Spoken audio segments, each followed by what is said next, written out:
காங்கிரஸில் இருந்து விலகியதற்கான காரணம் குறித்து தந்தி டிவிக்கு ஜி.கே. வாசன் அளித்த சிறப்பு பேட்டியின் ஒரு பகுதியை இப்போது காணலாம். காங்கிரஸ் கட்சியுடைய புதிய தலைவர் திரு இளங்கோவன் வாசன் எடுத்திருக்கக்கூடிய முடிவு சந்தர்ப்பவாத அரசியலின் அடையாளம் என்று சொல்லியிருக்கார்.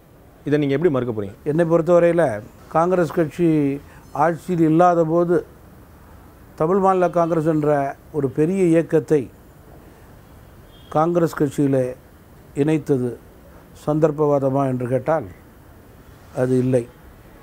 தேசிய கட்சியின் மீது ஒரு பற்றோடு அந்த இயக்கம் காமராஜ் ஆட்சியினுடைய இலக்கை அடைய வேண்டும் என்ற நோக்கத்தோடு இணைத்தேன். 2, சந்தர்ப்பவாத அரசியலுக்கு நான் இடம் கொடுக்க வேண்டும் என்று நினைத்திருந்தால் சென்ற சட்டமன்ற தேர்தலிலோ அல்லது சமீபத்திலே 4 மாதங்களுக்கு முன்பு நடந்த நாடாளுமன்ற தேர்தலிலோ புதிய கட்சியை தொடங்கி தமிழகத்திலே ஒரு அணியிலே சேர்ந்து